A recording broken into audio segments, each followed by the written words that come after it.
যার কারণে অন্যান্য মালিকরা বলছিল রাখালদের, তোমরা তোমাদের ছাগলগুলি কোথায় চড়াও, উটনিগুলি কোথায় চড়াও?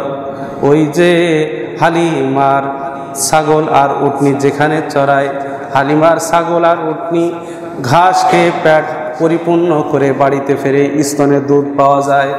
আর তোমরা কোথায় চড়াও, কোন জায়গায় ঘাস খাওয়াও যে পেটও বোঝাই হয় না, স্তনে দুধও পাওয়া যায় না। এক পর্যায়ে তারা হালিমাতুস সাদিয়ার ছাগলগুলি যেখানে চড়তো তারাও সেখানেই চড়াইতো, কিন্তু এটা তো অন্য বরকত, শিশু মুহাম্মদের বরকত। দুধ পান করাইলো 2 বছর। কয় বছর? 2 বছর দুধ পান করাইলো। তো তয়েফ থেকে একটা কাফেলা, যার মধ্যে ছিলেন হালিমাতুস সাদিয়া। হালিমাতুস সাদিয়া নিজেই বলেন, আমি আমার এলাকার মহিলাদের সাথে বের হয়েছিলাম, তখন অবস্থাটা ছিল দুর্ভিক্ষ, নিজের স্তনে দুধ নাই, নিজেদের একটা উটনি ছিল, উটনির স্তনেও দুধ নাই। আমরা যেই গাধাটির উপর সাওয়ার হয়ে মক্কায় আসছিলাম, গাধাটিও ছিল জীর্ণ শীর্ণ। সব কিছুর মধ্যেই যেন গরিবতার ছাপ।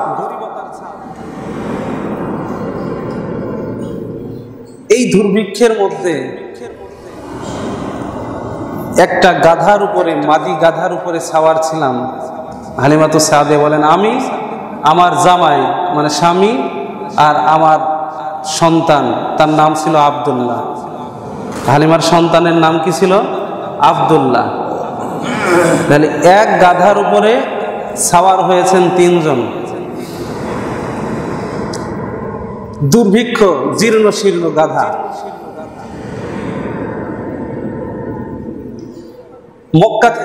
মক্কার দিকে রওনা হয়েছি তায়েফ থেকে।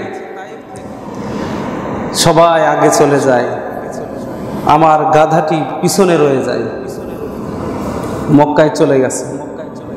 আর এরা বাচ্চা নিয়ে অলরেডি মক্কা থেকে বের হয়ে গেছে। হালিমাতুস সাদিয়া স্বামীকে বলেন, যেহেতু মহিলা মানুষ, বাচ্চার বাপ নাই, এই জন্য আপনি এখানে দাঁড়ান, আমি ভেতরে যাই, দেখে আসি।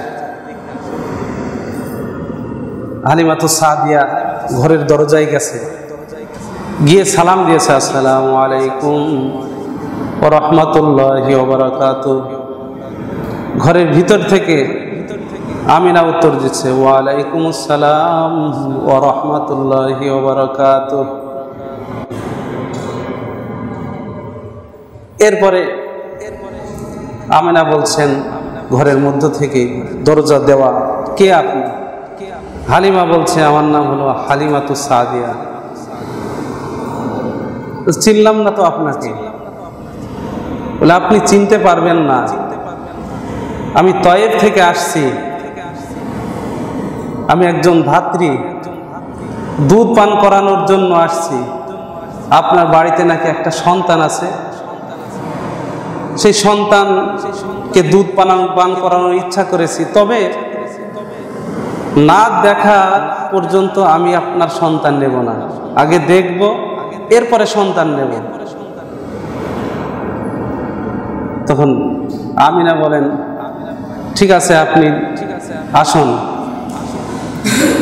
দরজা খুলে দিয়েছে। হালিমাতুস সাদিয়া ঘরের মধ্যে প্রবেশ করছে।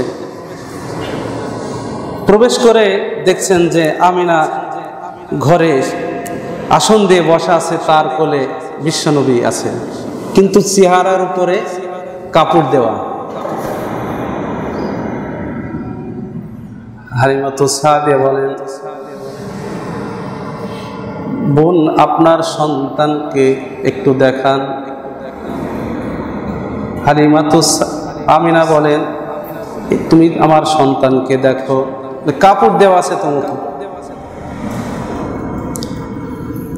হালিমাতুস সাদিয়া সরকারে দো আলম মুহাম্মদুর রাসূলুল্লাহ সাল্লাল্লাহু আলাইহি ওয়াসাল্লামকে দেখার জন্য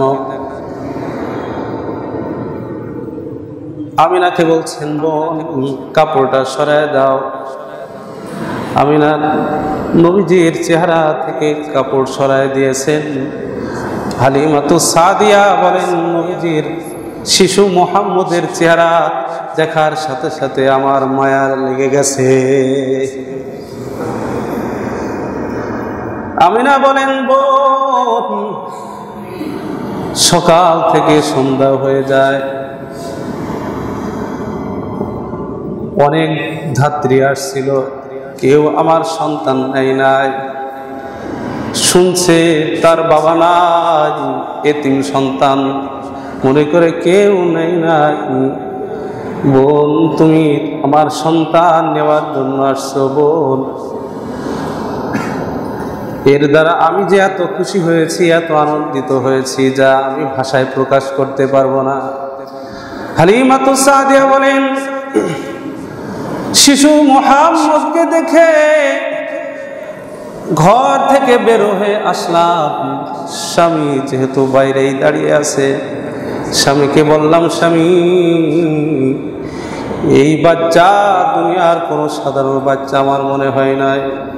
কত বাচ্চা দেখেছি, কত শিশু দেখেছি, কিন্তু এই শিশুর মতন এত সুন্দর বাচ্চা আমি আজও দেখি না।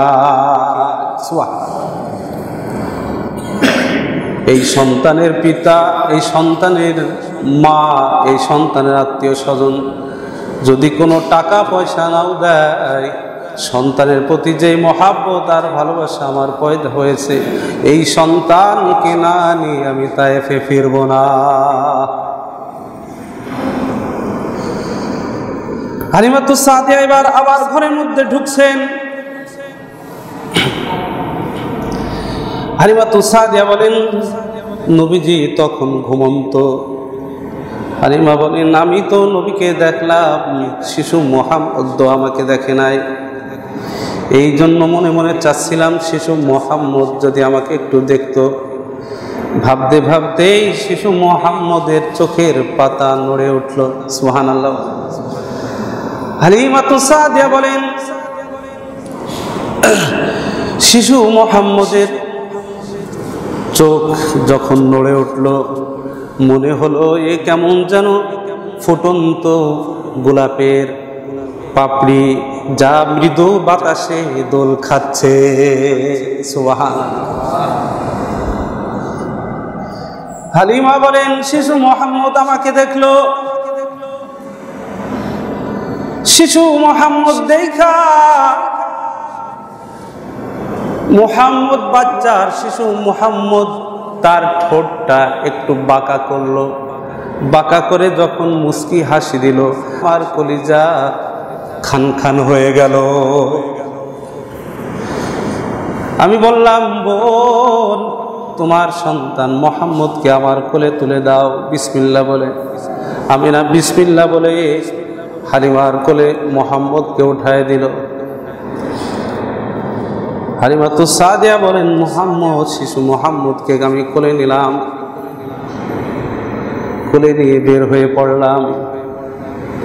যেই মাত্র মুহাম্মদকে কোলে উঠালাম, ঠিক তখনই আমার স্তন শুকনো ছিল, দুধে পরিপূর্ণ হয়ে গেল। সুবহানাল্লাহ। গাধার উপর সওয়ার হইলাম। গাধার উপরে সওয়ার হইয়া সরকারে দো আলম মুহাম্মদকে কোলে নিয়া চলতে লাগলাম। গাধা ছিল জীর্ণ শীর্ণ, মুহূর্তের মধ্যে গাধা চেঞ্জ হয়ে গেল। গাধা এবার দ্রুত চলতে লাগলো, এমন দ্রুত চলতে লাগলো, আমার বান্ধবীরা তারা আগেই মক্কা থেকে বের হয়ে গেছিল বাচ্চাদের নিয়ে।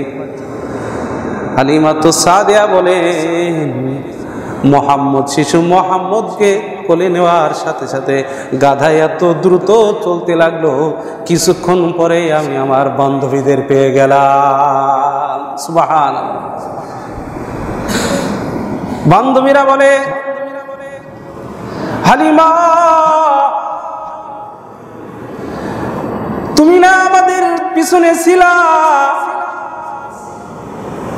কেমনে আমাদের আগে চললা? এটি কি সেই গাধা, সেই আগের গাধা, যেই গাধার উপর সাওয়ার হইয়া তায়েফ থেকে মক্কায় চলছিলা, পিছনে পড়ে গিয়েছিলা? এটি কি সে আগের গাধা, যেই গাধার উপর সাওয়ার হইয়া এখন তুমি আমাদের আগে চলে যাচ্ছ? হালিমাতু সাদিয়া বলে, হ্যাঁ সেই আগের গাধাই, যেই গাধায় সাওয়ার হয়ে তায়েফ থেকে মক্কায় পৌঁছেছিলাম, সেই গাধায় সাওয়ার হয়ে আবার তায়েফের দিকে রওনা করেছি। তবে পার্থক্য, আগে ছিলাম আমি, আমার স্বামী, আমার সন্তান আব্দুল্লাহ, আর এখন আমাদের কাছে যেই শিশু আছে তার নাম হলো মুহাম্মাদুর রাসূলুল্লাহ। পার্থক্য এখন এই, এখন 4 জন, আগে ছিলাম 3 জন, আগে আগে পৌঁছে গেছে। বরকত শুরু হয়ে গেছে। হালিমাতু সাদিয়া বলে, বাসায় পৌঁছার পর বাসায় যে বকরি ছিল, বকরিগুলির স্তনে দুধ চলে এসেছে। সুবহানাল্লাহ। উটনির স্তনে দুধ চলে এসেছে। এখন আমাদের আর অভাব নাই। রাখাল ছাগল নিয়ে, উটনি নিয়ে মাঠে চড়াইতে যাইতো, আমার ছাগলগুলি উটনি ঘাস খেয়ে পেট বোঝাই করে বাড়িতে ফিরত, আর স্তনে পরিপূর্ণ দুধ।